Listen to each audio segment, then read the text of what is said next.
Connect streaming software to start preview. Yeah, maybe. It also says excellent connection. Here we go. Looks like you're ready. Go live. We live? We are live. We're hot.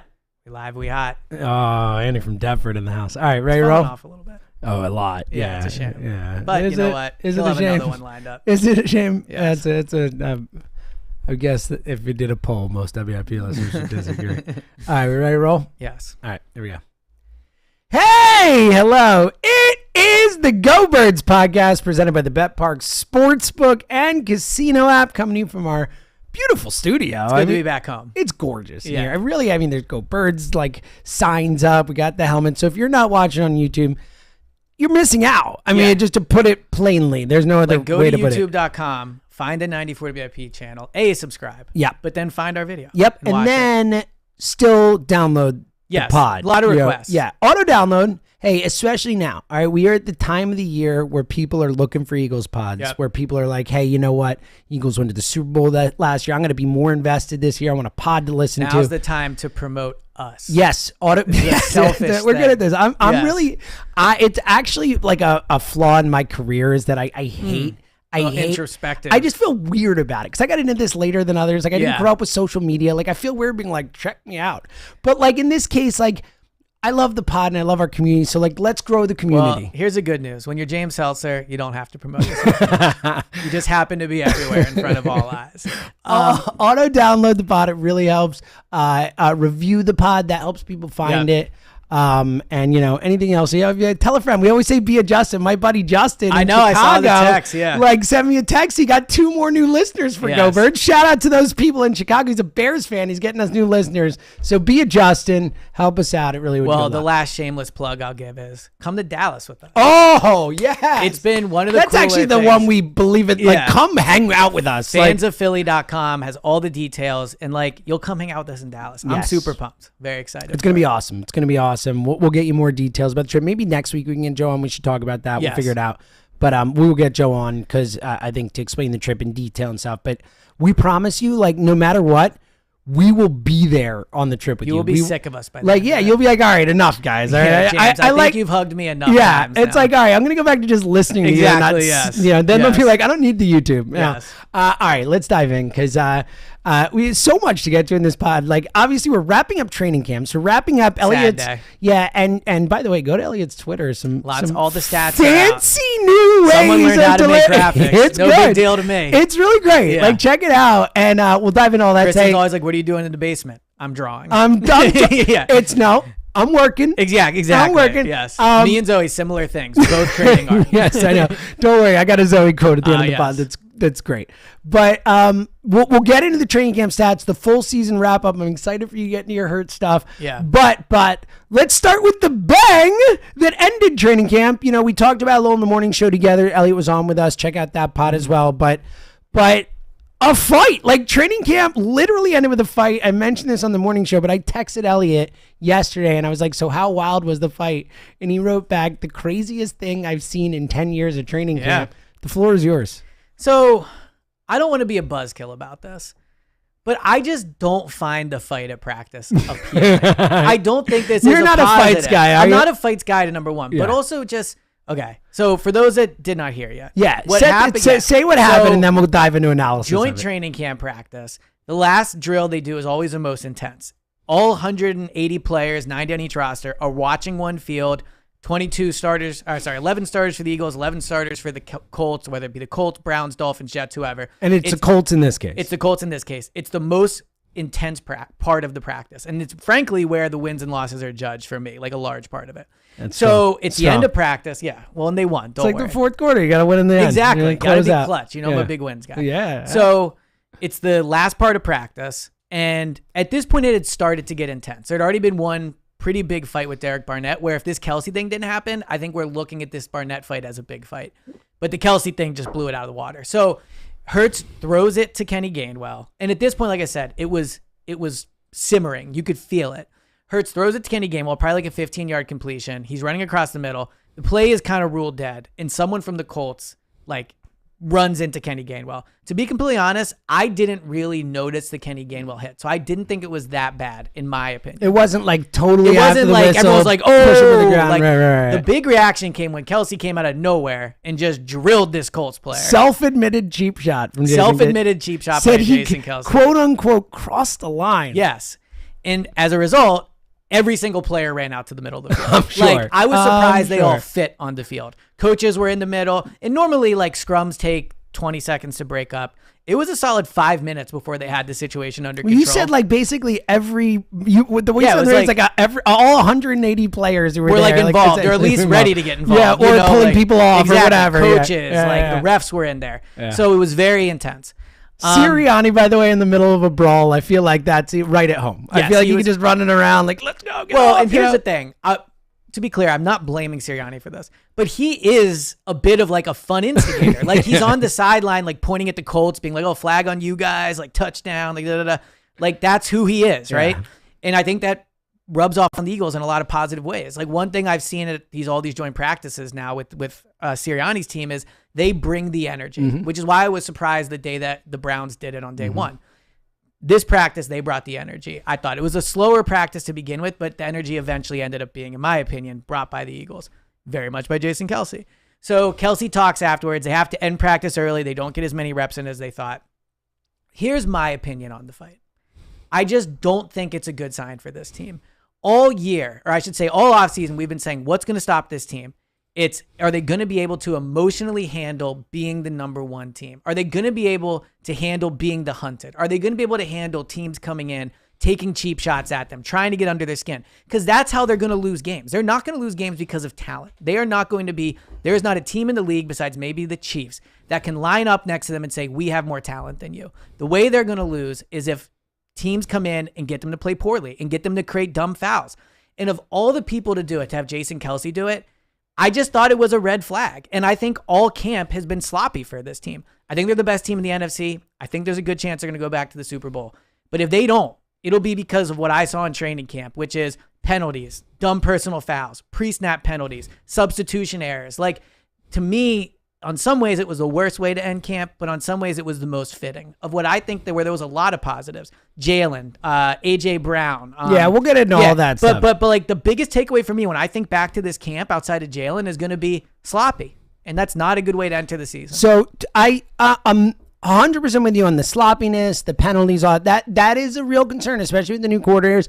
Now, I've said in the past that I go back to Nick's first season and what was it, through 7 games, like the most they were penalties. setting a record. And they cleaned it up, like not just clean up, but to the point where we were good at it by the end of the season. So like I'm going to give Sirianni some time with new coordinators and parts of the new staff and a lot of new pieces on defense, especially to figure out. I'm not going to freak out about that, but that is not something I'm going to just be like, not a big deal at all. Like the fight, when you attach it to that, I get it.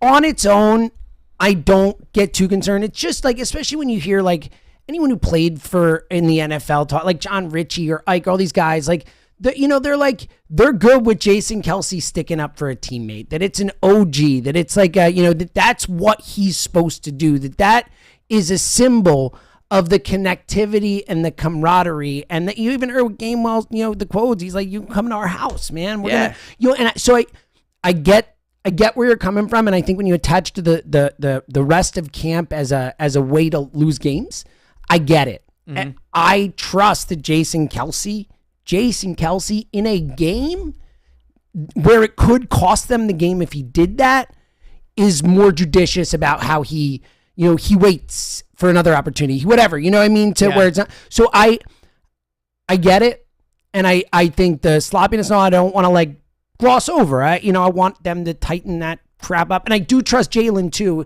which, we talked about on the radio, but like Jalen's response to the fight ending practice where his responses are like, a mad practice ended. I wanted more. I love to play football. I wanted to play more football. Well, and it's also the ultimate rat poison. Yeah. Like he talks about rat poison. Like this is the ultimate type of, he's up at the podium. What'd you think of the fight? Don't really want to talk about it. What'd Nick say to you? Not going to talk about it. Like I respected what Kenny Gainwell said, But I think that if I had to guess, PR was probably not like, hey, you should go Oh, up of there. course not. Of course not. I think yeah. Jalen handled it the way you're supposed to, and you should keep that stuff in house. And I think Gainwell, being the center of it, probably felt like he had to step up for Kelsey because Kelsey stepped up for him publicly. But I do think that when I lean on it, I think your explanation could prove. I'm not saying you're wrong. I lean more towards that's a group of guys who care about each other, are going to defend each other, and are going to use that as something like, all right, we got each other's back. Let's roll with it that way because of the leadership with this team. Well, I think with the fact that it's Kelsey is so interesting to me because on one hand, you look at it and go, it's the worst possible player it could be. Captain, always cool-headed, the player you least expect. You want to set an example, exactly. right? That makes it the least player you'd want to see. On the other hand, if any player deserves a benefit of the doubt, it's Kelsey. Well, it's like the Jason Peters thing, right? Yeah. It's like someone mentioned this on the air today, like he's no longer the bodyguard, it's Kelsey, and like, ha, ha, ha, whatever. Right. But it is that type of thing where it's like the veteran leader has to have his teammates' backs in situations like that, and Kelsey felt like that was, we know Jason Kelsey, like, well, and I'll say it now. I was actually going to do it as a final thought, but since we're there, like, my bad. I'm the one who did the final thought of seeing the Travis Kelsey headline about being a. Oh wow, I forgot about that. So the headline, I do my final thought a while back during. You've never seen about Kelsey. Yes, it's like Kelsey brother. Kelsey apologizes for fight. Or for practice fight, whatever, tries to be better. I'm like, this headline made me happy because I didn't even have to click in to know that it wasn't Jason. Yeah. And it's like, boom. Like, and then I took the headline. It's like, Kelsey apologizes for cheap shot. And I'm like, that's our Kelsey. And it's like the same spot, the same headline. So like, but I will give Jason the benefit of the doubt from the reason I made the statement in the first place that like, I trust him to not do things that I think he's intentional, like Jalen. Well, it makes you wonder how he emotionally is rebounding from competing in you in a he was maybe riding a little too high. Riding a little too high, a little big on his britches. He was obviously very nervous about it. So you wonder the emotional tension he had built up. Honestly, he had to take out. But no, I mean, I just when I watched it, I think what struck me was it is so not the Eagles. Yeah. It's just not I them. got it. Like if someone came and literally drilled someone the way Kelsey did on the Eagles, then I'm like, okay, you got to do what you got to do. But this is what teams are going to be doing all year to them. There were a bunch of fights recently in training camps and in practices, and I read about them, and I literally had the thought, it was like a few days ago, in my head, I'm just like,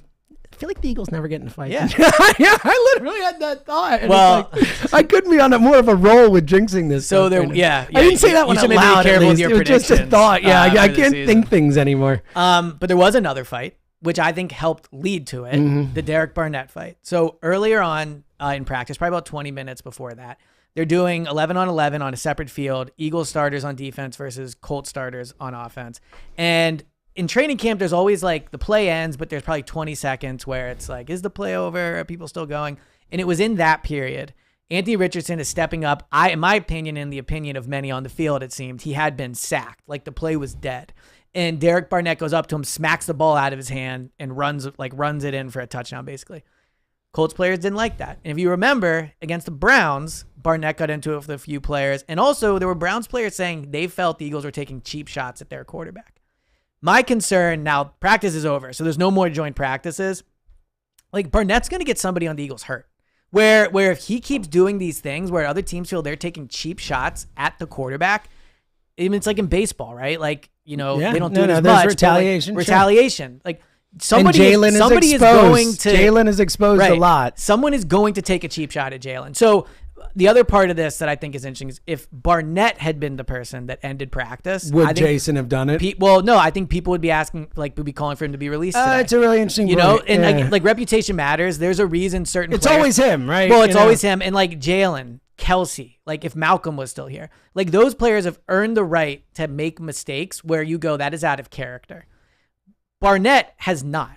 So the fight from him was also concerning. And I wonder what they're going to do with him because, I mean, so he does the thing. He knocks a ball out, starts to get kind of like tussly, and he like puts his hands up like he's in a boxing match. And, look, there could probably not be two people on a pod that are less violent than me and you. So like, I am not a fighter, but you do have to wonder when you've been told repeatedly, you're making penalties after the plays. This is a teaching point. You can't do it. and you put your hands up, like it's dumb. The message is it's like not you're, getting you're through being to dumb. him. You're being dumb. I'm And not saying Derek Barnett is dumb. It I'm is saying a dumb action. he is being dumb. Right. It's a with dumb this. penalty. For his career. Like, this is, to your point, like, reputation matters. He's giving himself this reputation as someone who can't be trusted to control his emotions. Well, earlier, the first day of practice, Sirianni said it was a pre-snap penalty, I believe, or it was something. And he goes, this is how we're going to lose to bad teams. Dumb penalties like this. Barnett is Mr. Dumb Penalty. He does it all the time. So Sirianni said he's going to use it as a coaching point. This was from a fight earlier against Barnett's own teammate, Landon Dickerson. So like it wasn't even a joint practice. Awesome. But I just wonder, because I think Barnett's going to be on the roster probably, but I do think there might be a benefit of just moving on from him. Yeah, from like and maybe this gets sending him, a message perspective. Maybe this gets him cut. The one thing I will say, and we'll move on in a sec, but the one thing I will say, and I agree with you on the Barnett thing, I think he could be more of a liability than he's worth, you know? And dumb penalties can cost this team, but especially to your point with them having a bullseye on them this year, you know, a lot of teams want to come in and beat the Eagles, and you know they were 14-3, the whole thing. Like, I don't hate them playing with an edge. You have to be able to control that edge, and you have to. But if teams are coming at you, you have to be able to bite back. Like, you have to be able to defend yourselves and to come with that same aggression. It's a sport of aggression still. And you have to be able to fight, you know, like, so not literally fight, but you know what I mean? I agree. You have to be ready. But what I would also say, and this is maybe a larger scale point, but like, it just never is worth it to punch down, in my opinion. Oh, I agree with that. So like, if you're the Eagles, totally. You're always the one who's. But again, I think you also have to defend yourself. The point is, if teams are coming at Jalen in a game without you doing anything else, and they're like coming at Jalen, like, you have to let them know that's not okay. Like, that is still part of the sport. But the Eagles have more to lose. I get it. No, we're agreeing. Yeah. But I just mean, like, one thing they have to consider is it's like at the end of, remember the Niners game where the game was over and the Niners were pushing them, and it's like, whoa, like, you could get suspended for the Super Bowl. Like, the Niners season is over. I get it. The Colts, at this point in their stage, have nothing to lose. They're not going to make the playoffs. I get it. I get your point. Team. And in 99 or 98% of situations, the dumb penalty, any sort of change from a straight football game where it's based on talent and ability and scheme and everything, it's going to benefit the Eagles to not have that stuff involved. I get it. I totally get it. And yesterday, now we can get into the actual practice. Like, yesterday was a good example. The Eagles smoked the Colts. Mm-hmm. Like, the Colts, I'm intrigued by Anthony Richardson. They're in their first year. They are probably the worst team the Eagles have practiced against in terms of just talent. All the years. Yeah, look, they had the fourth pick in the draft, and it's a developmental quarterback. And I like Anthony Richardson. Like, seeing him in person, he does have a strong arm. He's big. Like, he's a huge guy. He moves. And he's fast for how big he is. He is not good right now. Yeah. I mean, I've covered a lot of training camp practice. I can't remember ever seeing a time where the offense didn't get in the end zone. I didn't see the Colts, unless I missed it, and I don't think I did, get in the end zone through a pass on 7-on-7 or 11-on-11, which is hard to do in a practice when you're taking a ton of reps.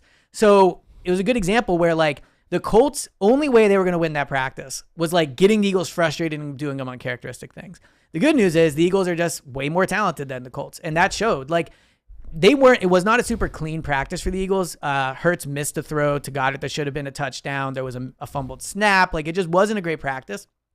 But they just have so much more talent than the Colts. There was one play where the ball was fumbled at the snap. Jalen picks it up, sets his feet, calms down, looks down the field, throws it to Devontae Smith, and Devontae catches it for a touchdown. It was such a good example of, ultimately in the NFL, so many things matter, but the Eagles are just going to have so much more talent than every team that it's not going to matter if they play a perfectly clean football game. And I thought that showed yesterday. Yeah. No, it's a great point. And again, we'll give this team time to become the team that can play a perfectly Well, and that's clean the other football point I team wanted too. to make. So people have asked me, like, well, why do you think they're sloppy?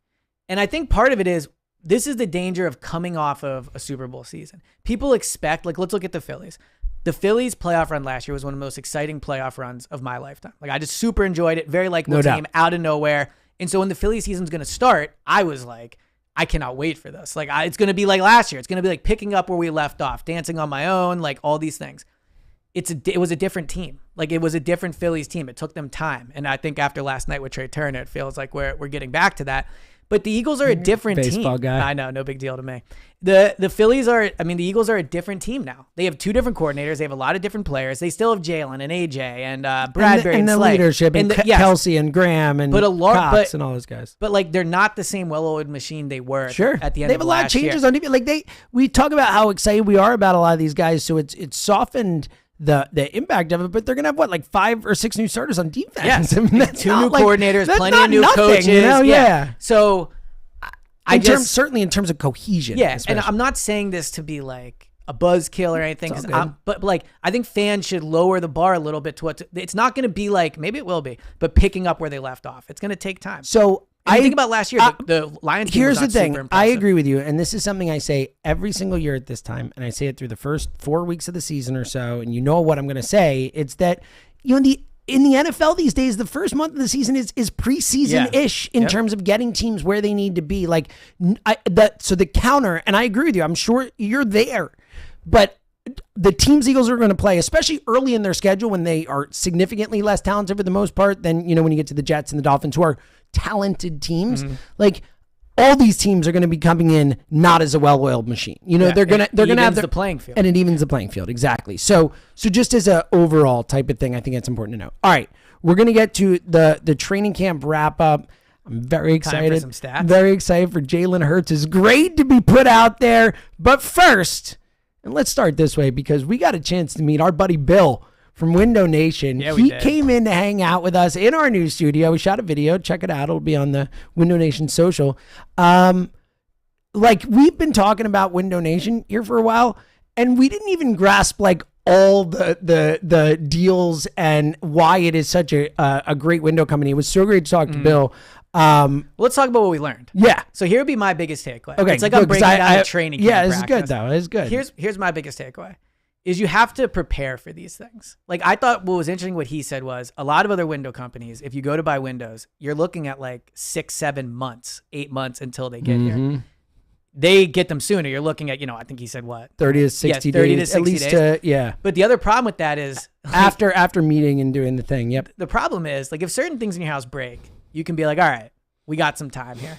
Your windows are broken. Oh, it's a disaster. Well, especially not to be too Game of Thronesy, winter's coming. Yeah, winter's coming. Right? Yeah, and when it gets cold in your house, Yes. there is nothing worse, especially if you have kids. That was something that I learned having Zoe is your threshold for what's okay to deal with when your house has issues changes dramatically. Because it's all right, I can go through this. I'm not making my kid go through this. Right. You know what I mean? Well, and it was funny. I was when we were in the meeting, I was thinking almost being all right, should you come check my windows? Yeah, just to be totally. sure. But I have new construction, but I would just say this to the Go Birds Real Ones auto downloaders. If you think you might need new windows, now is the time to do it. Because once the cold comes, in your HVAC, the heat and all, it's leaking.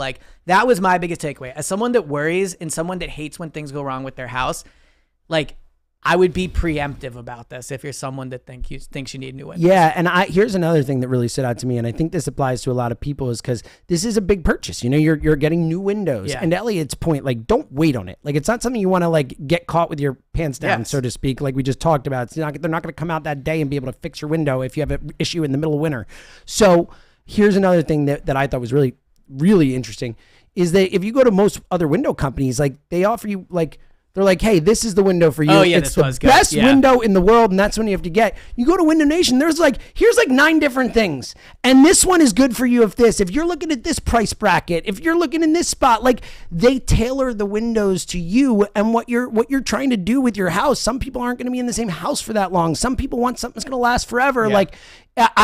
That was really eye-opening to me, and especially if you are someone who is a shorter term thing, don't pay a bunch for something you don't need. There's so many different variables that go into buying windows that I wouldn't have considered, which make Window Nation the clear choice. Yeah, look, we're never wrong about football. We're never wrong about windows. So yeah, no, I agree. It was fun to meet with them. And that was what I would say. Just if you think you might need windows, if you're in an older home, winter is coming, I would call now. Yeah, and then by the way, the financing deals Very that good. they offer, Yeah, you were 0% interest You were for very, a year. you were very blown away. We've known I'm him, but always he was blown still away saying by it. yeah. I said it to Bill. I'm how? This just seems like such a great steal. So you can always reach out to them, 866-90-NATION. There it is. WindowNation.com. And this is another important thing, by the way. We've already had Go Birds listeners buy them. Oh yeah, we had a sale. We had a sale. We had a sale. Whoever you are, like, DM us. We love you. Yeah, love and send you. us a picture of the window. Yeah, but love you. Yeah. Like that's my big. Tell them statement. Go Bird sent you. Yes, yeah, because they track this stuff. Like they were like, listen, we track, we know. Right. Like if you you do that, that'd be like really good for us. Yeah. Like, make us really feel keep really it real. Yeah. So thank you to whoever did that. Also, Speaking of other Go Birds things, you save some money with your windows. Right. You buy windows, you're like, oh wow, what a deal! No interest for a year. Cool. I'm gonna use that money and make some money with the Bet Parks Sportsbook and Casino app. As Elliot knows, this is the best little, and it's not like we're self-admitted. You're not sweating the bets. We're not betting, $100 a bet or anything like that. But I've been on a run, man. Like betting live baseball as it's happening. These lines are crazy. A team that's better than another team will go down 2-0 in the first, and you get like plus something odds for them to win the game. It's like, why? It was a second ago, and it's like early in a baseball game. So real opportunities there, but more importantly, Pro Football Future Time, buddy. Pro Football Future Time. Also, really quick, we're back to where me and my brother are sending nonstop screenshots to each other about soccer. Yes. Very fun. Like, I'm going to bet anytime shots, like corners. So that stuff is very soccer fun. back. That's soccer thrilling. back. But football and football both at the same time. We've always been a football podcast. Yes, yeah, that's what they call it. The other exciting thing is, I'll say, this year you'll be able to bet literally with us on the Go Parks app. Buddy! Like there is going to be Go Parks. That sounds good. It's not too bad. Yeah, there will be a tile on a little the app. self-indulgent, go myself, but no big deal. Yeah, see what I did there? There you go. See what I did? That was good. I winked at Elliot there. There just will so be. everyone knows. Yeah, well, if you're on YouTube, you saw that. Yeah, probably not. The camera angle probably didn't catch it, but I did wink at Elliot. I want to make sure everyone knows. If you open the app this year during football season, there will be a tile that says bet with Go Birds, and you'll be able to bet the parlay with us. What? Yes. So download the app, get ready, play around now, get used to it. So during the season, we can all bet together. Yeah, it's going to be awesome. And again, the Pro Football Future stuff, in addition to, weekly, we're going to talk about every game and make our parlay and all that. But there's so much action to bet on now in terms of the futures stuff. Like you can bet on who's going to win it all. You can bet on conference winners, division winners, pro football, who's going to win the awards like MVP, Defensive Player of the Year, and over-unders for all kinds of players and stuff.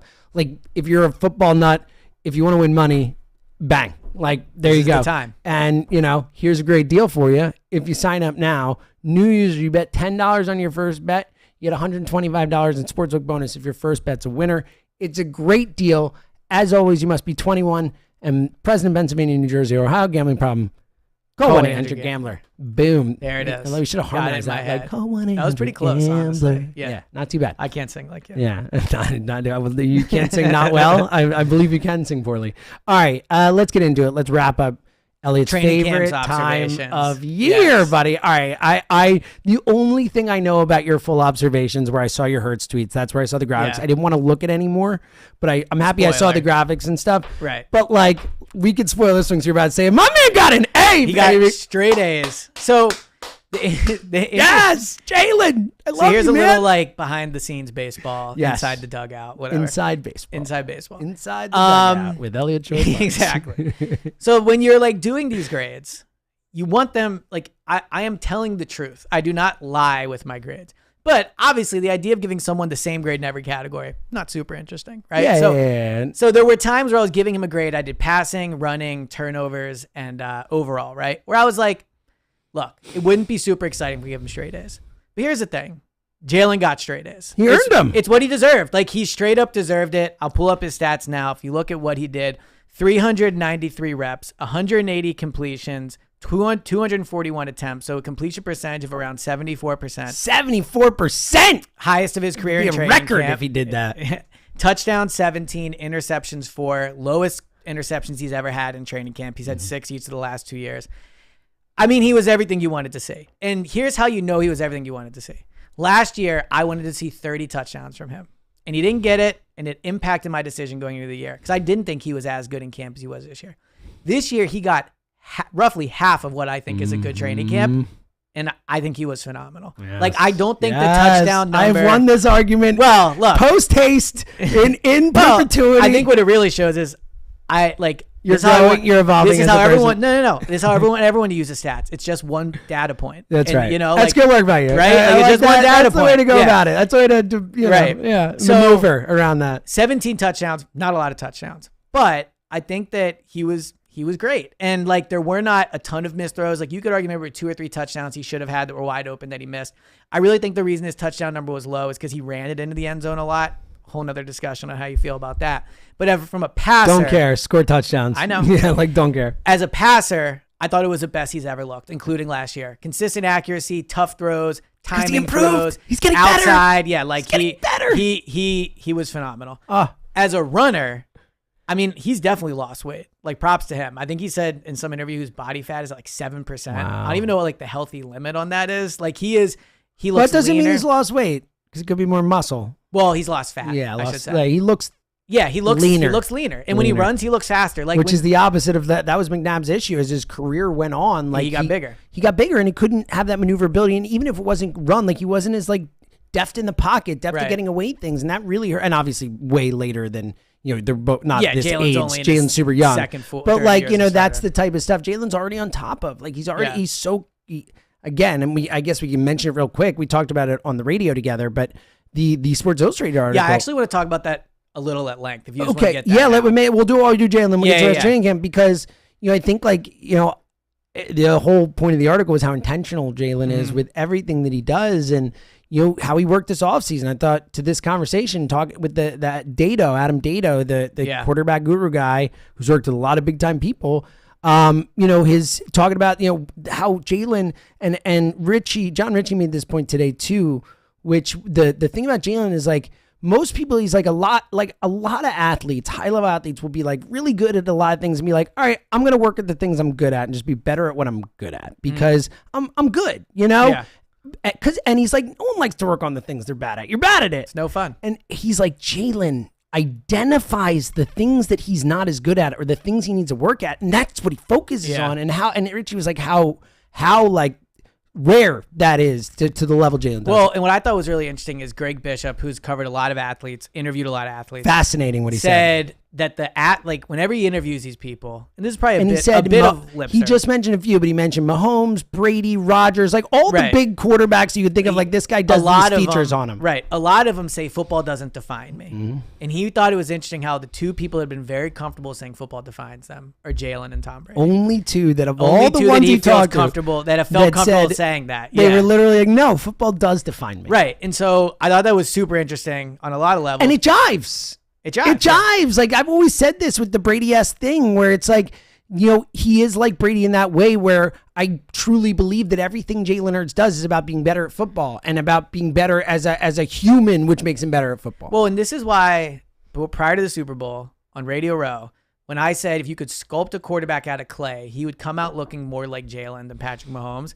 Like part of it is because of this. Like how many times have I said on this pod and to you that Jalen is like a robotic franchise quarterback? Like he is like what you would build. Like which is the funny way he represents himself at the podium, the way he answers questions, the way he never makes headlines, like how cool he is, like just he's everything you want personality-wise in a quarterback. So when he's compared to Tom Brady, and I know Tom Brady's not the biggest, like Philly is not the biggest fan of Tom Brady. I get that. Well, no, but I think everybody can respect the fact that he is like, you want your quarterback to be like Tom Brady. I don't think there's he any has that off the that field. He was accused of cheating.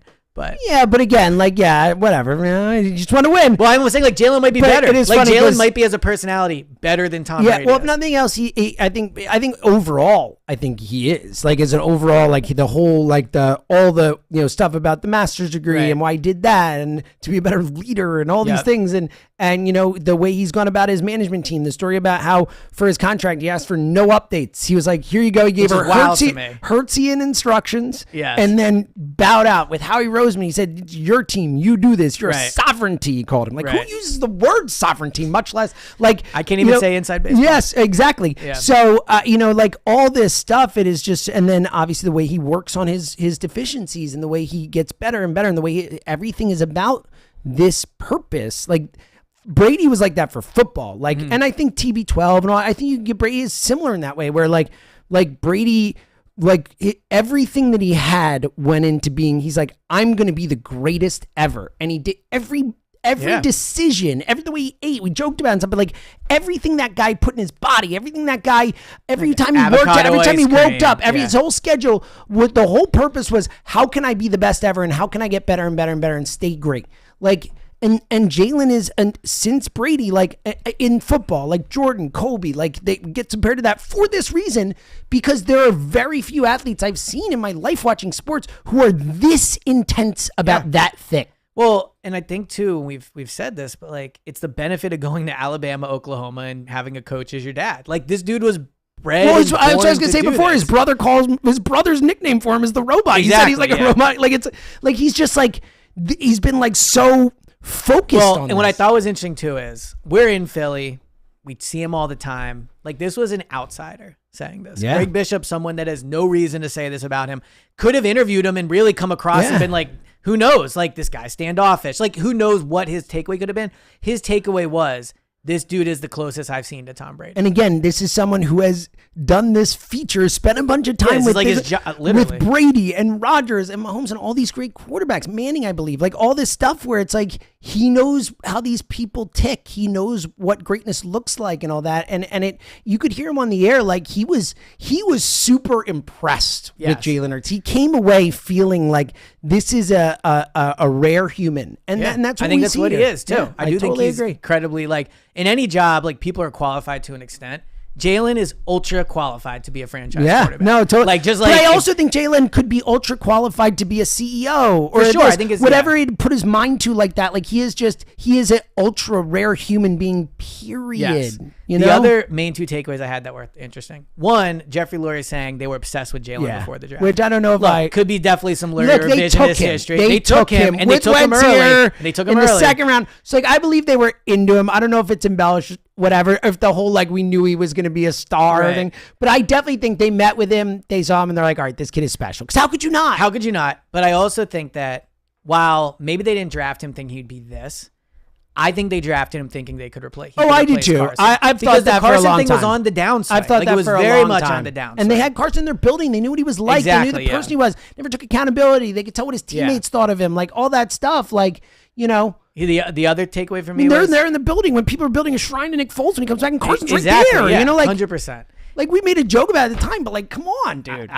You don't have to tell You me. didn't. I agree. You yeah. did. Yeah. But the other takeaway for me was, man, did the Eagles dodge a bullet with his arm. Like, he thought the collarbone was broken. He thought it was his last game of the season. Yes. Like, he went back in and played. But it also makes me realize, like, how little we know. Like, I was at that game. I was at his post-game press conference. I had no idea this dude was hurt. He thought his collarbone was broken. And he's up there at the podium talking about, like, Anita Baker and, like, all these things. And meanwhile, we're like, oh, what a game. This was great. And Jalen was great. Jalen, like, thinks his season over with his collarbone. It's unbelievable. So talk about, like, an ability to, like composure. Compose yourself, right? But it just, you know, to kind of bring it full circle to the top of, like, how close things are. And it can be a penalty. It can be a flag. Like, man, they dodged a bullet last year. All right, so one more thing from it, and then we'll move on. But and again, you can listen to the interview with Greg Bishop. There's a podcast for the morning put show. that in the feed. Yeah, we should. Yeah. And then also, you'll read the article. It's a really good article. And it's like by far the most in-depth look into Jalen Hurts' life. Let me say this: I'm and the not way a he huge thinks that reader we've ever gotten of articles. I read the full thing. Yeah, look at you. I'm proud of you, buddy. It's No also big deal to me. It's your job. Yeah, that's true. But last thing was, you know, and it's not surprising, especially after the lock screen, all that. But the fact that Jalen actually stood up after the Super Bowl in front of the team and said, "This is my fault. I fumbled the ball." Like after I was you in the played, back, like yeah, I know. other than one play, you played one of the great Super Bowls we've seen a quarterback play, and again, it's in character with him, so it's not like shocking, but it's pretty amazing, and the accountability on it. All right, let's get to the training camp wrap up because we got to finish this and do another one before our buddy Tucker. Hey Tucker. Has to go produce the Phillies game. Phillies. No big deal to him. Okay. Training camp wrap up. Let's get to the rest of the stuff. And we can get to some more of the stuff as it goes on. And so, all right. And we'll do like the deeper cuts coming up next because in the we're going to do roster we'll do roster stuff there too. Okay. So Marcus Mariota. We talked so much about Hurts stats. Marcus Mariota, 282 reps, 111 out of 177. I think it came out to like 62% off the top of my head from what I remember from the spreadsheet that did the math. 13 touchdowns, 4 interceptions. Not numbers that are like atrocious. Yeah, the 62% is tough when that you one is very consider tough that with it's the 7-on-7s, a lot and stuff like that. That one is, but the 13 touchdowns, 4 interceptions. I mean, if we're being honest, it's not that different than what Jalen had, but This is why the eye test matters. I give Mariota a C- overall. Like, you could argue it's an F just in terms of it couldn't have gone worse for him. Certainly fan perception is exactly, an yeah. F, yes. Tanner McKee, 40 of 59, only 82 reps. His reps, Andy and Book's reps, like really were cut in the final half of the training camp. 2 touchdowns, 1 interception. But I give him a B. You could argue he gets an A. Well, if you throw in the preseason game performances, he probably gets an A. Exactly. Considering what you expect from him. So, I mean, people are saying he should be the backup quarterback over Mariota. Yeah. I mean, come on. Yeah. So, wide receiver stats. A.J. Brown, I think I went back as far as I could on my spreadsheets. The first time I've had a wide receiver lead the team in targets in training camp. Wow. And I think the interesting part of that is the reason it's hard to do is because so many throws in training camps are dump offs. That's why your percentage should be really high. That's why Mariota's 62% or whatever it comes out to is concerning. A lot of throws, especially for him, are check offs, dump downs, whatever. For a receiver to do it, you have to like really be dominating. And AJ was dominant. He had 47 catches on 57 targets, 5 touchdowns, 3 drops. I don't really think that matters, but just throwing it in there. And I think this is going to maybe be the story of Devontae's career to an extent. Devontae, if AJ didn't have the best camp I've ever seen, it could have been Devontae. Like 34 catches, 50 targets. So I think that's a smaller percentage. I'm not good at math, but I feel like it has to be. 7 touchdowns, so more than AJ, no drops. Had a ton of really impressive catches against the Colts. Like, Devontae's just awesome. Yeah. He's really, really good. You know how I feel about him. I've been that's been one of my things this offseason is like, he's one of the best receivers in football. He might be as good as AJ. Like, he might be. He might be. I think also just a takeaway from that is like last year, like this team's going to throw the ball downfield. Yeah. Well, and they're going to throw the ball a ton to AJ and Devontae. Well, obviously as they should, but like, from a offensive perspective, it's going to be a team that goes for those big plays again and moves the ball down the field. Well, so look at this, like 57 targets for AJ, 50 for Devontae. Quez Watkins, 17 targets. Wow. Alameda Zaccheaus, 21 targets. What did Goddard not have? even those are all with first. So Goddard had 55. Yeah, so it's like very clear. It's like what very this clear. Is where, and honestly, I kind of respect. It's Jay. good. That's what it should be. He's throw right. It to the guys that you're gonna throw it to in the. The one other wide. And for what it's worth, Quez missed time. So Quez missed time, which is part of it. Yep. But Alameda Zaccheaus, God, I hope I'm pronouncing that right. Like in too deep. He's really come on the last week. Like, yeah, I think he's been that. better. He had a great catch on Sunday's practice, diving catch. So yeah, I think he's been really good. From the tight ends, again, it's really just Goddard. 53 catches, 55 targets, 6 touchdowns. My boy Tyree Jackson didn't have the camp I was hoping for him. Not great. Running backs, final one, and then we'll get to we've got like 5 minutes to wrap up this pod. Okay. Kenny Gainwell, 40 total carries, 32 of which were with the first team. Rashad Penny, 38 total carries, 23 with the second team. So like a larger percentage with the backups. DeAndre Swift caught more passes. He caught 19 passes. He only had 11 carries with the first team offense. Like, I just have no idea how to decipher the running back spot. I do think Trey Sermon probably lost his roster spot. I think Penny's going to get it. But like everyone asked me for a fantasy football perspective, who's going to be the top running back? Good luck, man.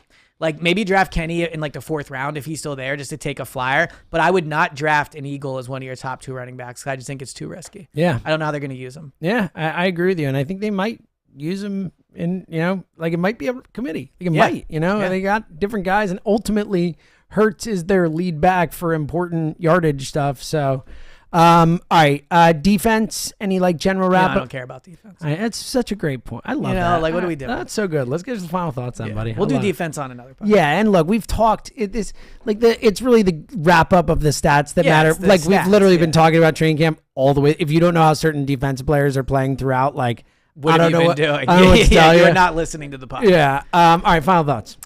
Okay, so I have a short final one, but I wrote it down, and I feel pretty strongly about this.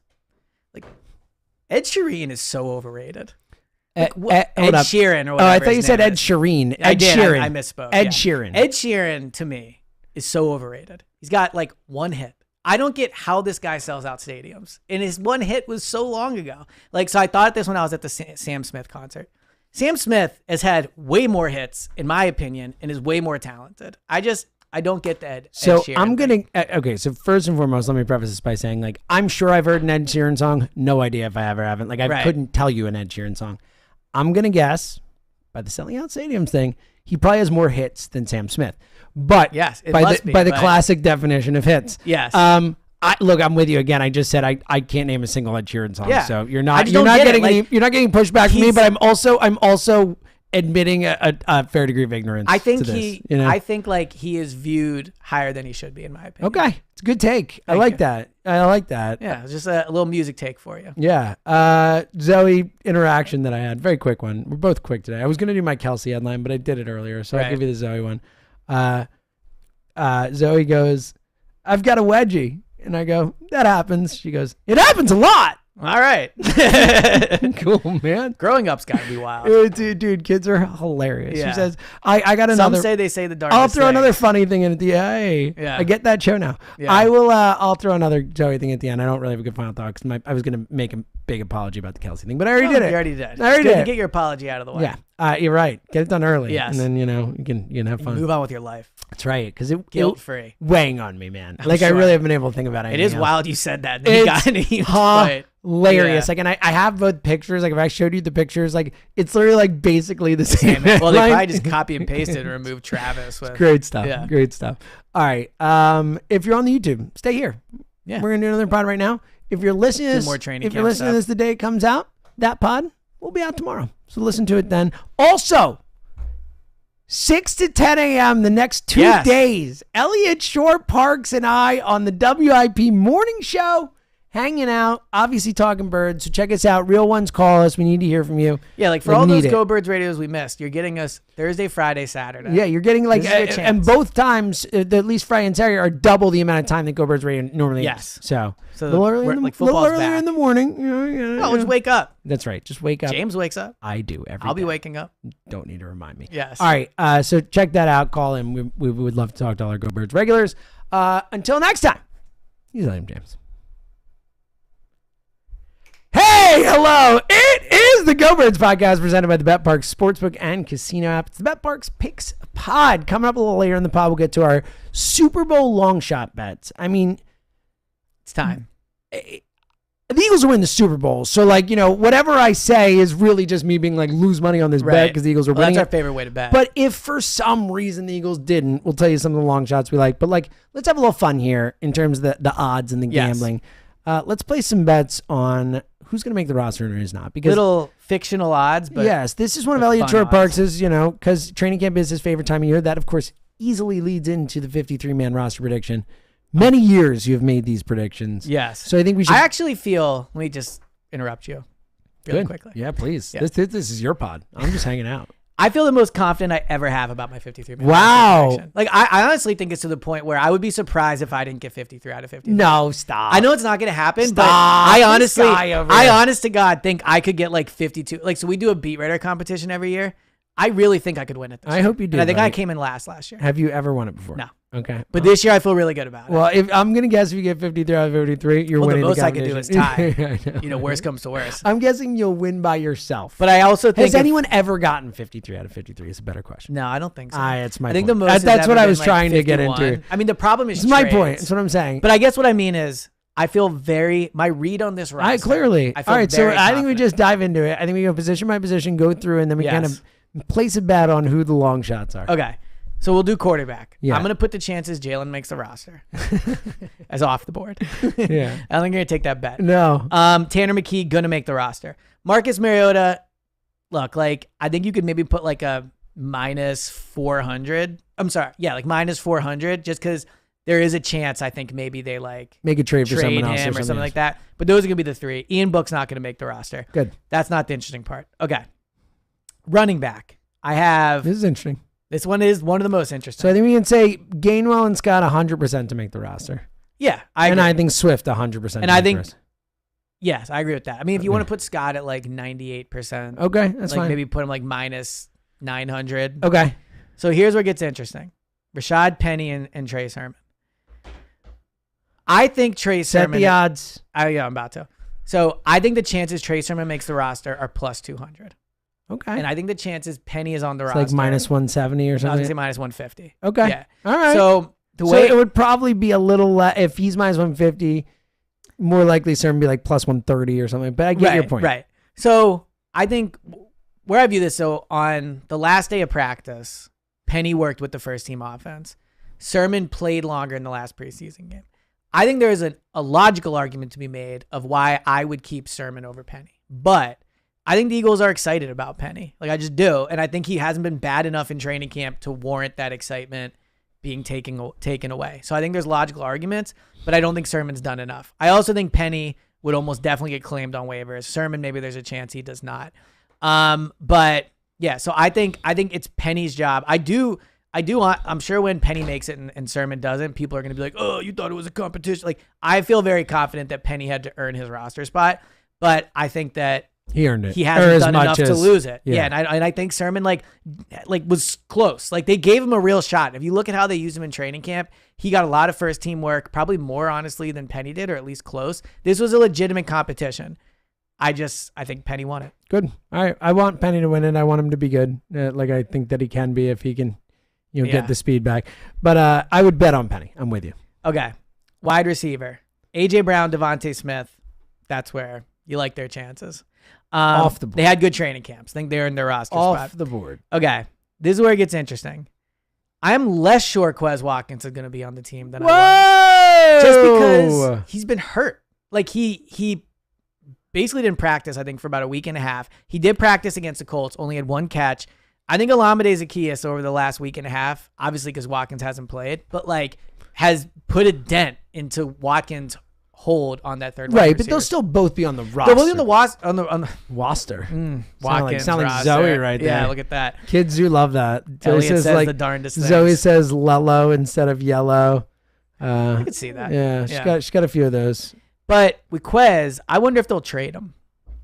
Like, if there's a wide receiver, like the Colts. What's the market? But you're trying to win the Super Bowl. Man, I'm like on a roll. You're trading Quez for like a sixth round pick. I don't disagree, trying to win the Super Bowl. But like, I think there's a 0% chance they trade Quez. Okay, I'm gonna put the chances he's on the roster at minus 400. I would bet. I'll bet everything I have on the minus 400 and get back a decent chunk of change because I bet everything I had. So Olamide Zaccheaus is also gonna be on the roster. He has been returning punts more, which I think could impact Britton Covey. I got in like a pretty long debate with another writer about this. I just don't see what the benefit of Covey is on the roster if Olamide can return punts. Can Olamide return punts though? Honestly, I would hope so. Like, just get back there and catch it. It's like, not you're that a receiver. easy. I'm not saying it's that easy, but like, he's doing it in practice. Running at you at full speed. He's had a full offseason. As someone who has caught punts, it is very, very different. Hold on. As someone who has caught punts. Oh yeah. So not actually I wasn't a punt return in a game, but like in practice, like I'm sure it's hard. I'm not like dudes are running at you. I shouldn't say and this. You're like, do I have time to catch it and run? Yes, Am I about to get popped? I agree with that, but like, I actually think the only concussion I ever got playing football was because I'm not sure it was a concussion, but I definitely was like, probably was a concussion, just not like a bad, but I was like woozy. Was as a punt returner. My buddy Andrew like shoulder right into me, like stuck. Probably would have been fined. It was a clean hit. It was a clean hit. It was a clean hit. He got you. It was a clean hit. I hate to see Probably it. should have called a fair catch. Well, I didn't. I guess I'll say that. I was an offensive lineman shagging punts essentially. I don't think you could be the punt returner. Yes, no, but I nor think would I. Olamide has a better shot to be a good punt returner. I agree. And it's like, I'm just not. I'm down. I just don't want to downplay that. It's not like any receiver can go back there and return punts. It's not like I agree with that, but he seems like he should be able to do it. Because he's small and yes, fast. exactly. Well, that's basically my whole argument. Like, I've seen him do it. That's I've seen him catch the punts. That's weightest and heightest. In a positive way. Yeah. Oh, you're right. You are thinking, yeah. It's pigeonholing. Well, look, I agree with that, I guess. Okay. But I think he'll make the roster. But I then think what is interesting is like, if you do keep him to return punts, you don't have to keep Covey. And you have more chances at other spots. I think Joseph Ngata has probably lost his chance of being the roster. I think he's probably like plus 400. I still think. So wait, they're only going to keep 4 receivers? I think they'll keep 5. I think they'll keep Covey. Oh, so you think I think they're going to keep Covey. What I'm saying is, I think they'd be better off. Oh, so you were editorializing. Yes, I was editorializing. You threw me off. I thought you were telling me he was making it. I thought, okay, so your official 5 are those 5. Yes. Okay. I think it's going to be but the top so what would you put 3. the odds on Covey making it? Like, he's like minus 115 or something. He's like I would put a little more. I would probably put like minus 250. Okay. Oh, wow. 3. I mean, he hasn't practiced in a while, which is not good, but it could also mean he knows he's making it. Okay. All right. Tight ends. Dallas Goedert. And we don't need to talk about it. Jack Stoll. So Jack Stoll's, you put it like minus 5. Yeah, I think he's going to be on the roster. Okay. Calcaterra, I think, is going to make the team. He's had a good camp. I actually have his stats right here. He had 17 catches on 24 targets. I think he definitely was hurt by the fact that his quarterback was Marcus Mariota throughout camp, but I think he looked good. So you think he's going to make the team? So you think the third tight end? I think he's going to make the team. I think Cal Katerra's a What third. kind of odds would you give that? And is Tyree Minus Jackson 400. fourth? I think the Tyree Jackson thing is like. So you plus, think the 3 tight end spots are locked? Yes. Essentially. Okay. I think Tyree Jackson. I hate to say this. Excuse me. No one's been a bigger supporter of him than me. I feel like his time might have came and went. That's too bad. It's a shame. It's really about how much staying healthy matters when it comes to sports. Offensive linemen, we know the 5 that are locks to make it. Let's go after that. I mean, This we is know a tough one. Steen will make the roster. Steen will make the minus roster. 1,000. He's off the board. He's going to make the roster. I would put Driscoll at like minus 600. I was going to say, like, he's I think he's going to make it, like, maybe if a lot of good offensive linemen get cut, but let's be honest, think that's so they're not unlikely. going to get cut. Yeah, that's not the way the NFL works. Right. Josh Sills. So I think when he returned to the team. How many do you have them keeping overall? 10, 9, 10? I have them keeping 10. 10. Yes. So because then you back up center too. Yeah. I mean, you have Juergens, but like if Juergens could move over. So Sills, when he first got to the team, I thought he was a pretty heavy favorite. He's been bad. Like, and he was really bad in the preseason game. They put him in against, I believe it was the Browns for one of the reps or one of the series with the first team offense. Played very poorly. I don't think he'll get claimed on waivers. Mm-hmm. So I would put chances he's on the roster like minus 150 or like maybe even money. Opeta, I think, is going to make the team. He's the backup guard. I think he's played well.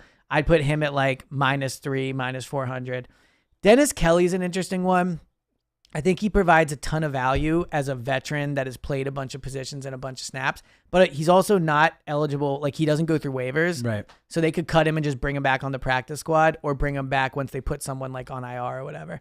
So I think Kelly making it through the 53 would probably be like plus 300.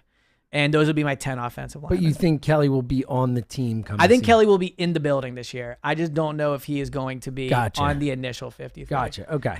All right. What position do you want to go next? Defensive line? Yeah. Okay. So defensive line, obviously Fletcher is going to make it. Jordan Davis, all the guys that you know are going to make it. And then I'll go to defensive tackle. So Fletcher, Jordan Davis, Jalen Carter, Milton Williams. I think Marlon Tuipulotu is going to make the team. I would put him at like -2, -3. But I do wonder if they'll keep some edge rushers over him. I don't know if Marlon would get claimed on waivers. He has not obviously had a great NFL career so far. He's dealt with injuries. So I think you'd have a chance to bring him back. At the edge position, Hassan Reddick, Josh Sweat, Brandon Graham, Nolan Smith. And then we talked about Barnett in the last pod. I don't know what you do with Barnett. Like, I think he's good enough to be your 5th defensive end, but I also think they've got to be fed up with him to a certain extent. So maybe you look to trade him. I think Patrick Johnson has a decent chance of making it. Janarius Robinson, I'd put him at like plus 500, but he's an elite athlete at that position, and I think he's had a pretty good camp. So I would say he has a decent shot of being on the team. Okay. All right. I'll jive with that. What odds would you get? Like, who's last man in, last man out? So I think the last man in is Patrick Johnson. Okay. And I would put him at like plus 200. And who's I last think they're, or like, minus pretty 200? set. You mean? No, minus Last 200, man I in. guess. Yeah. So who's the last man out? I think the last man now is probably Janarius Robinson. Okay. All right. Linebackers. Okay, That's linebackers. an interesting one. Well, You at certain times it's hard with them only keeping 3. Yeah, Is that so where you're at? N'Kobe and Cunningham are going to make the team, Yep. in my opinion. They're going to be the Christian starters. also make the team. Christian Ellis will make the team. Moreau is a tough one. I would put Moreau at like minus 150, minus 100. Like, I think it's like very close. I think the fact he's taken a ton of reps is going to help him. Like, he knows the defense. He's been here. He's played in the NFL. But also, like, who's claiming him? Who's putting him on their practice squad? Like, I think you can probably get him through waivers. If you wanted to look for like a very Elliott and James bet, Ben Van Summeren, like plus 600 to make the team. He could be the guy where we're like, wow, I can't believe he made it. Works with the first team on special teams, is exposable to waivers. It gave him a good signing as an undrafted guy. I think he's like the name where Eagles fans, because we haven't talked about him a ton, would be like, how'd this guy make the team? Yeah. So I he's feel like there's always one of those. He's the plus 600 that you'll lose, but you'll feel really smart if you hit it. Our favorite bets. Cornerback, Slay, Bradbury, Real Maddox. quick before we do corners and safeties Right. at the end. The whole reason we're talking odds right now, and we're about to get to our Super Bowl long shot bets, and there's some decent ones. Download the BetParks Sportsbook and Casino app. I mean, well, again, you can bet with us this year. you can bet with us this year. Elliot mentioned the last Bob. Yeah. Little Go Birds tab on It's gonna the be app. fun. Like, like when you use when you only use Parks, like there's different like bet with this person, bet with like you will be literally able. We'll talk about the bet. We'll say why we're gonna like it, and then you'll open the app and you'll click it, and it'll be right there on your ticket. Put a few shekels down, Bang, and you're with so us. you can listen to the BetParks Picks Bob, where we'll go through every single game on the slate. We'll pick winners. We'll pick a parlay like we always Right. do. And you can bet it with us. It's like a communal thing. We're in this together. Plus, on top of that, the app's just fun to have and use on your own. I mean, I've been talking about the live in-game baseball betting, which has been great. And honestly, it's fun to just bet. Like, if you're watching a Phillies game, like, go in and be like, this player to get a hit, this player to get a hit. Put a few of those together. All of a sudden, you're up to like plus 200, Next plus thing you 300. know, bang, you can retire. You could retire. Yeah. That's exactly right. Off one Next night. thing you know, That's right. Kristen's like, what happened last night? Guess what? We're retired. We're retired. Yep, that's right. That's right. Yeah. Yeah. And Pro Football Future Bets, we're talking football. Like, there are some awesome ones. We're going to go through our long shots of the Super Bowl. You can bet on anyone to win it all. You can bet on division winners, conference winners, MVP, the whole deal, player props. It's awesome, and it's such a fun thing to have going throughout the season where you can kind of track those teams. You got teams you're rooting for and all that type stuff. So it's great.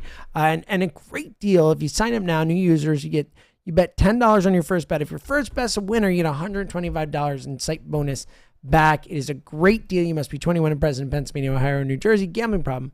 Call 1-800-GAMBLER. I like this little thing. This might be a new little thing for us. This could be a new little bit. Tucker seems to love it as well. Tucker makes a face every time. Exactly. Yeah, I like it. All right. All right. So the coolness. Wow. I thought you said the coolness. I said They are pretty cool. Coolness. All right. Darius Slay, James Feeling weird. I'm a Bradbury. little punchy. I'm tired, man. Yeah, it's good. You might not know this. I'm tired every day. Good. Well, guess what? Me and you tomorrow morning. Tomorrow, you're going to feel it. Yes. It's going to be great. I don't think you feel it as much, to be honest, when you only do it once or twice a week. I know. Like, it's the not schedule built thing. up, No, yeah. you're right. You're right. But that being said, Borgata on Friday, which I'm excited. Oh, yeah, buddy, it's going to be awesome. All right. Darius Slay, Bradbury makes a team. Maddox makes the team. Ringo makes the team. Unfortunately, obviously, McPherson, we know what happened with him. Josh Jobe, I think, is definitely going to make the team. Eli Ricks is the interesting one, where with Eli, it's like, I don't think he would make it through waivers. I think he's had a good training camp. He's had good preseason games. I think he's someone that they would want to develop. Slay is a bit on the older side. Bradbury is a bit on the older side. I would put the chances he makes a team at like plus 100, but I really think he's someone they should hold on to.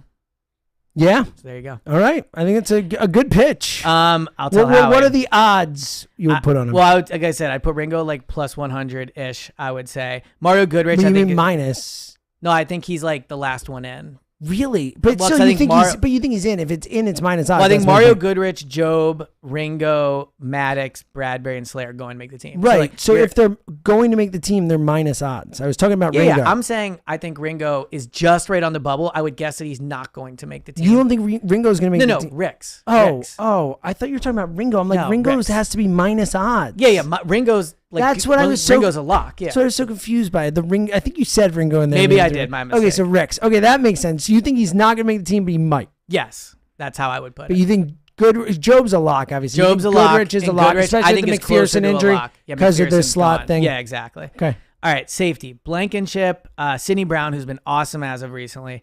Terrell Edmonds are going. I think those three are locks. Kayvon's interesting. I think he is a lock, but he played in the fourth quarter last preseason game. Yeah, it's weird. Justin Evans is someone I think they like and has gotten a lot of first team reps. The numbers at corner and safety are going to be tough to figure out. And then Jake Elliott, obviously Rick Lovato, and your boy Aaron Sipas. I would put the chances he's on the team at like minus 200. What about? And by that I mean they're like. What about week one? That's what I mean. Like Okay, week okay, one okay. minus 200. Yeah, God. it's all right. We'll be fine. No, it won't be. He's going to lose this game, an important game yet again. Yeah. Stupid Aaron Sipas. Great. Super happy to have you here, buddy. Yeah. Well, he's a great holder. I mean, it does matter. You know, It who could does. hold. I could. Boom, boom, boom. What do you think's easier, holding or catching a punt? It's holding. think so? Dude, catching a punt, you have football To be players fair, running at you people full are running at speed. you as well. They're when not you're a hitting holder. you. They can't even hit you as the holder. Like, you're not allowed to be hit as the True, holder. but you have people running on you. I think it's Whatever. catching a punt. I think it it's is catching a punt. not close. I just don't think this is not yeah. in the same hemisphere of thing. Like, All right, I'm fair just enough. telling you. Like, I promise you. Right, I believe you. Yeah, one of us played football. Well, one of us won a field goal competition. That's true. Yes, you have to wonder which makes one of us more qualified. Literal special teams competition. All right. Twice. So you gave linebacker guy, I already forget his name, Van whatever. Van Summer Van plus Summer. 600 is my bet. You got any other like long shot bets that people will feel smart if the person makes the right? Well, Like look, where you you'd be wanna- like, it wouldn't be like shocking if this plus 600. What would you came put in. the Jonathan Taylor trade at? Well, that's not the question I asked you. It's a separate- I put it at plus 1,000. I don't think Okay. they're trading Jonathan Taylor. I put it- Plus 2,000. plus 500. Oh wow! All I right. mean, who knows? It's Howie. Yeah, like- I just don't think they want to pay a running back. They made that very, very, very, very, very, very, very clear. Yeah, fair. But they haven't had a running back as good as Jonathan Taylor.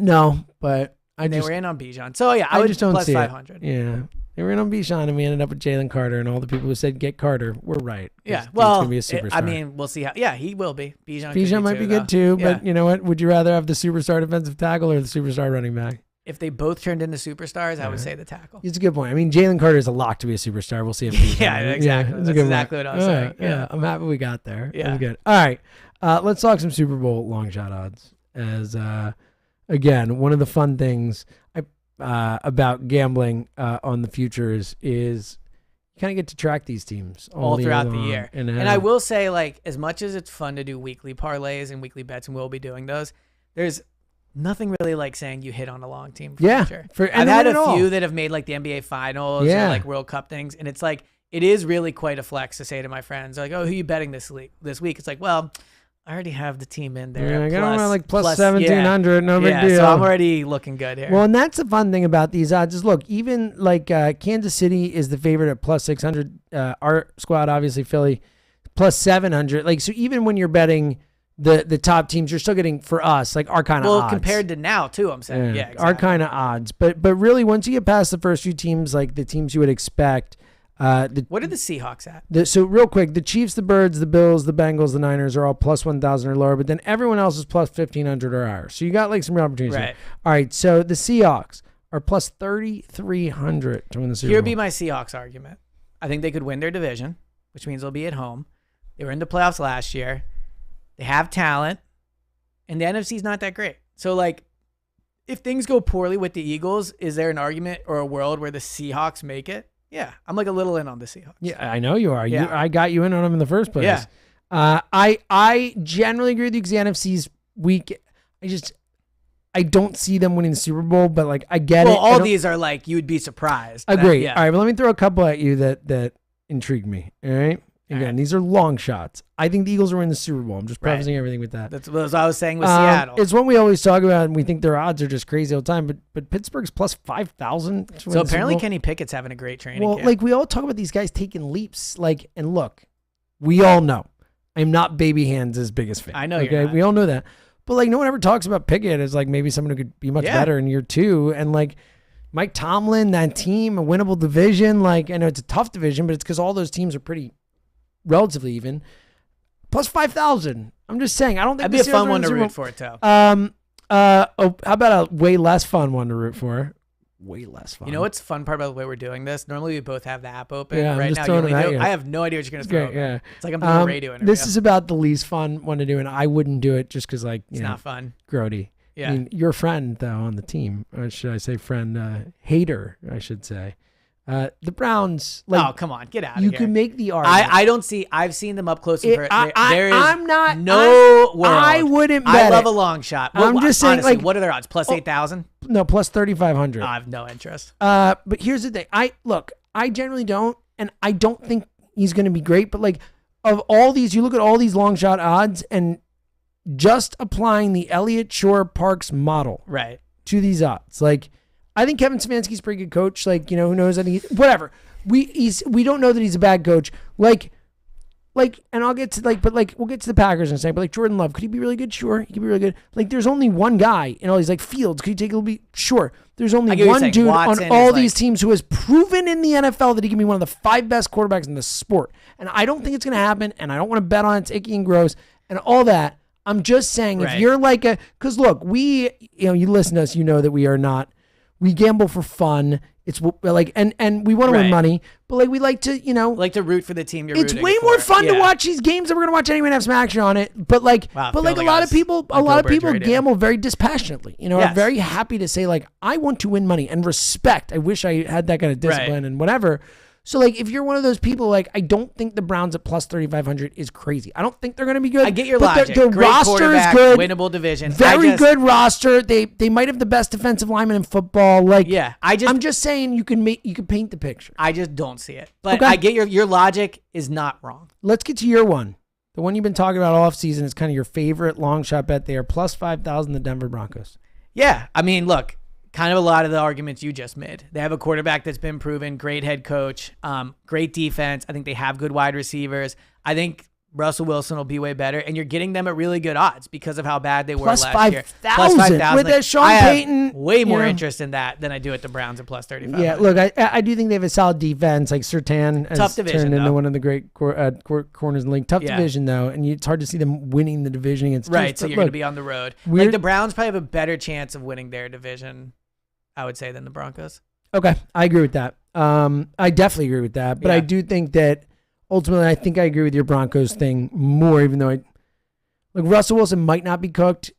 I think it's just as likely Russell Wilson is has not an cooked as he outstanding is. season as Deshaun Watson is. I mean, I think that's probably fair. Yeah. I think. Well, especially, but I think the Deshaun Watson, I think enemy if of both, the pod. Yeah, big time. Screw the guy. I hate him. I'm talking to the gamblers out there. Like, there are people who really want to win money on these things, and we always do our, this is fun to bet on. That's what we are. I'm throwing some knowledge out there. Okay, You're trying to make people some money. And to the Wilson Watson thing, like, the ceiling season for each of those guys, Watson's ceiling is higher right now at this point in their lives and their careers. Okay. Honestly, those are pretty much the best ones. The Packers are plus 6,000. I don't see it happening, but a weak division and Jordan Love could be really good. Yeah, I like those. Good odds. coach, we think. Fun one to root for too. Like, yeah, minus the NFC part of it, but yeah, exactly. I do think there's some betting on Tua's health is a scary proposition. It just is what, and you're not joking at all. Like, just like you're betting on that team, but I mean, Miami at plus 2,500, like, I like that one. They're super talented. They're very talented. So I do think that's Jalen Ramsey, obviously, unfortunately, probably out for the year. Or at least part of the year and stuff. The Jags at plus 2,500, a Super Bowl winning coach with a win kid, their division. Where they're the easiest path to the playoffs, and a kid who could you see Trevor Lawrence taking a Hurts the word type kid there. It's like the kid. To me, he is, buddy. He is. We joke about like, but he actually could be my son. I'll always just think athletes are older than me. Yeah, well, they're not. I know they're not. Not even Well, close. some of them. I've long Not since many of them. dispelled that notion. Yeah. So anyway, I think that not crazy. I think the Lawrence could take a massive leap, and with Doug there and talent around him. All right, I think that's pretty much all I got for the long shots. Next week on the Bet Parks Pod, we'll make our division picks. Like we'll final pick picks. our Super Bowl. What we'll give you is who we think's going to win the division and who we would bet on in each division. And then, of course, same thing for the Super Bowl. All right, quick final thoughts before we get out of here, and Tucker can go do clearly more important job than I this. guess what I would just say is like, well, actually, I do have a final thought. It doesn't sound corny, but it is my final thought. I love a good corny Elliott the thought. Phillies Trey Turner thing hit last night. It really is just one of those moments where you love being in Philadelphia. Mm-hmm. Like, it just is. Like, I moved to the city. Not that if you're outside the city, you don't feel it as much, but like, there's just something cool about like being in the city as a sports fan. And you saw it with the Trey Turner thing and the reaction from the fans and like the way they talk about it. Like, I'd wake up at 4 a.m. tomorrow, do the show with you. I'm super pumped. But like, it is one of those things where you're like, God, I can't wait just to like get on the radio and talk about this. Yeah, And I'm it was very just really with you. cool. I think we should all just feel, I guess the point I'm making is if you are a Philly sports fan, some of you choose it. Most of you are born into it. I think you should feel very lucky. I agree. Honestly, like we talked about a lot on the radio today, obviously, and Trey talked about, like, literally said, quote unquote, after the game, like, it turned my season around personally. Like, Rob Thompson was on the morning show with us this morning, and he said not only does he think it turned Trey Turner's season around, he said he thinks it turned the whole team's season around in a way.